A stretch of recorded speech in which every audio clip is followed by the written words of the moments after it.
All right, today's video is a little different. Usually I do it at night before work, but right now everyone's sleeping in my house. I just got back from the gym, so just doing my Bible study, and I wanted to share what I've read. So right now I'm in 2 Kings, down in chapter 6. It's when Elisha traps blinded Armenians. Now the king of Aram was at war with Israel. After conferring with his officers, he said, "I will set up my camp in such and such a place." The man of God sent word to the king of Israel, "Beware of passing that place, because the Armenians are going down there." So the king of Israel checked on the place indicated by the man of God. Time and again, Elisha warned the king so that he was on his guard in such places. So the Armenians are coming up against Israel. They're setting up camp to ambush them. And every time they try, Elisha's already way ahead of them. He's told the king and he's out of there. He checks it, finds out it's true, and he's out of there. This enraged the king of Aram. He summoned his officers and demanded them, "Tell me, which of us is on the side of the king of Israel?" So he's like, "Look, I know one of you guys are betraying me, because there's no way he knows every single place I've been." "None of us, my lord the king," said one of his officers. "But Elisha the prophet, who is in Israel, tells the king of Israel the very words you speak in your bedroom." So they know about Elijah. He's gotten really popular. His power is well known. And they're like, "Look, he doesn't only know where you're at in your camp, he knows what you say in your bedroom." That's how powerful this guy is. So the king, being human and wanting a human solution, thinks that a man this powerful can be taken. So he says, "Go find out where he is," the king ordered, "so I can send men and capture him." The report came back, "He is in Dothan." Then he sent horses and chariots and a strong force there. Then he went by night and surrounded the city. So he's fully aware this guy has knowledge and power to find out where he's at. It's been foiling all his plans. But he's like, we can capture this guy. It's like, you really think you're gonna be able to capture somebody that can do all those kind of things? Yeah, maybe not. But when the servant of the man of God got up and went out early the next morning, an army with horses and chariots had surrounded the city. "Oh no, my lord, what shall we do?" the servant asked. So the servant comes out, he's stretching, he's like, "Oh, what a beautiful day. Got the sunrise, got my coffee, got the army surrounding the city." He's like, "The army surrounding the city? My lord, what are we gonna do?"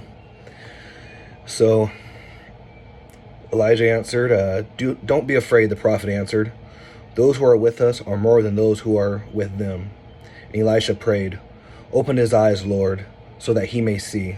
Then the Lord opened the servant's eyes, and he looked and saw the hills full of horses and chariots of fire all around Elisha. Now, that's interesting too, because he prayed, "Lord, open his eyes." When we face situations, we can't forget that God is on our side, and that we never know what's surrounding us, angels, chariots, whatever the case may be. And if God did open our eyes, we probably wouldn't be that afraid. We probably wouldn't need faith. So probably why our eyes aren't commonly opened. You kind of just have to go off faith that that God's protecting you. But in this case, God did an amazing thing and opened the eyes of the servant so he could see, look, I got you guys. As the enemy came down toward him, Elijah prayed to the Lord, "Strike this army with blindness." So he struck them with blindness, as Elijah had asked. Elijah told them, "This is not the road, and this is not the city.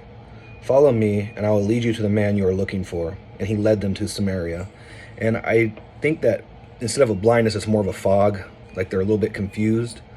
And I think, because if someone went blind, they'd probably be like, "I can't fight, I'm going home," or they'd probably be freaking out more. I think it was more of a confusion that when they walk up to him, they came to see normal. And he's like, "Hey guys, you're in the wrong place." They're like, "Really? I thought we're in the right place. That's crazy." He's like, "Well, I'll take you where you need to go." "Oh, okay, well, lead the way, boss." And they just started following him all the way to Samaria, which is Israel's capital. So right in the middle of the enemy that they're trying to overtake. After they entered the city, Elijah said, "Lord, open the eyes of these men so they can see." Then the Lord opened their eyes, and they looked. And there they were, inside Samaria. Could you imagine them opening their eyes? There's just bows and arrows surrounding them and a whole army ready to take them out. When the king of Israel saw them, he asked Elijah, "Shall I kill them, my father? Shall I kill them?" "Do not kill them," he answered. "Would you kill those who you captured with your own sword and bow?" So he's like, look, you wouldn't kill them. If you captured them in war, you'd take them as prisoners of war. Why would we kill them now? That's not right. Set food and water before them, so they may eat and drink, and then go back to their master. So he prepared a great feast for them. And after they had finished eating and drinking, he sent them away, and they returned to their master. So the bands from Aram stopped raiding Israel territory. Now, they stopped raiding Israel territory in the next chapter, which, well, it's not the next chapter, it's actually the next verse, which I'm not going any further than this right now. They're already back attacking Israel, putting them under siege. But they stopped raiding, which means they stopped coming in and stealing their crops, stealing their sheep during shearing season, and terrorizing them like that. The lesson from this is, it's crazy because your enemy is set out against you. You know, you have one reaction from the servants like, what are we going to do? And Elijah's like, we're going to chill because there's a lot of protection around us. And, you know, he prays to God for an answer, and God answers instantly, you know. And even in our lives, you know, even though the answer sometimes isn't instant, God is always working. There's always a behind the scenes. And the reason our eyes aren't opened is because we need that faith. We need that faith. We have Jesus Christ in our heart. We have the Holy Spirit. You know, we're called to have faith more than anything. And we need to trust that, you know, God works out all good for those who love him, you know. And, you know, he wishes for everyone to be saved, and he's always there caring. And even in times where you feel like you're being punished, you're not being punished. You're probably being pruned. He's probably just kind of teaching you a lesson so you can grow and be wiser and smarter next time. And so in this case, it's like sometimes we take things in our own hands. It would have been easy for the servant to be like, you know what, call the king of Israel, gather an army, you know, have him protect us. We can hide out here, and we can avoid this army, and they'll never get us. You know, it's easy to find a solution. Like if you have a coworker that's getting on your nerves, you can, you know, take it in your own power and be like, you know what, screw you, buddy, or, you know, something like that, which is not what you should do. Or you can chill out and just let it be. You know, God's with you, God's working for you. And more than anything, pray for that person. Like, man, obviously they got something going on in their life where they're having problems handling their normal day to day. And unfortunately, they're taking it out on you. Sometimes we just have to take that. And it's not about being weak. It's just about being caring. You know, just like these enemies get captured, and Elijah's like, dude, don't kill them. Feed them. Feed them. You know, we're supposed to love our enemies, and they can go back to their master. And what happened when he did that is they went away, and the bands from Aram stopped raiding Israel's territory. Now, they didn't go away, as you find out in the next verse, but they stopped raiding. You know, and in our lives, it's like, you got to understand the problem might not go away, especially instantly if you're praying for a solution, but there's going to be resolutions coming slowly but surely. And if you keep having faith, eventually, you know, it will stop, and you'll be able to get out of that situation. And if not, you're just going to grow strong enough to persevere through it, and it's never going to bother you again. You know, we can sit there and get angry at the people who make us angry. We can get upset at the situations in our life, but it's not going to help. Freaking out, stressing out, it's not going to help. You got to keep in prayer to God. You got to keep coming to God. You got to keep looking to him for help.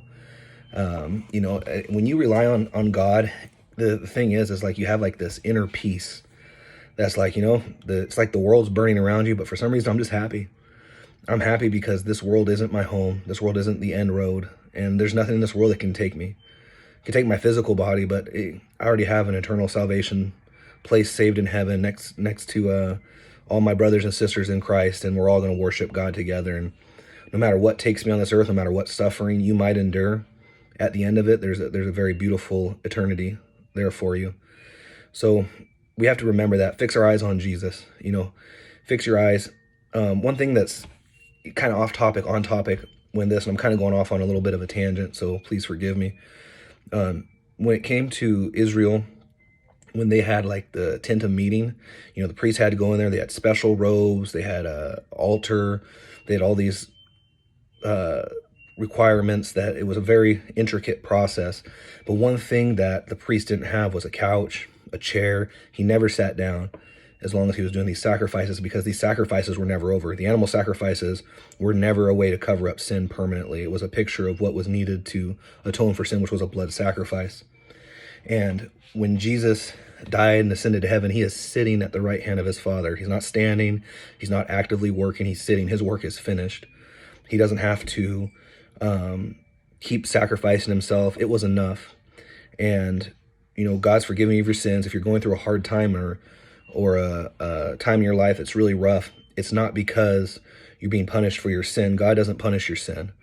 Your sin has already been paid for. Jesus took that punishment. What is happening is God is using your sin and the repercussions of your sin to help grow you and teach you how to be a better person, to try to teach you how to live life better and be able to help others. Oh, looks like somebody woke up. But anyway, that's really my message. You know, it's just an interesting story of your enemy. Come here, mama. Come here. Oh, man. Yeah, I know you're out of bed. Whoa. See, look. Whoa. Make another video. There's Emma. But, hi. You know, you might want to take things into your own hands. Your enemy might come up against you, but the army with you is way bigger than the one that's against you, the army for you. God's always there for you. He's not there to punish you. He's not there to hurt you. When you're going through hardships, God is trying to teach you something. So instead of being upset and stressed out and angry, try to think to yourself, what is God teaching me? What is it that I can learn here that's going to better me for the rest of my life, rest of my Christian walk, in my spiritual disciplines, in my prayer life? What is it that I can learn? What is it that I can do? So that's really just my message. I know it was short, a little bit different.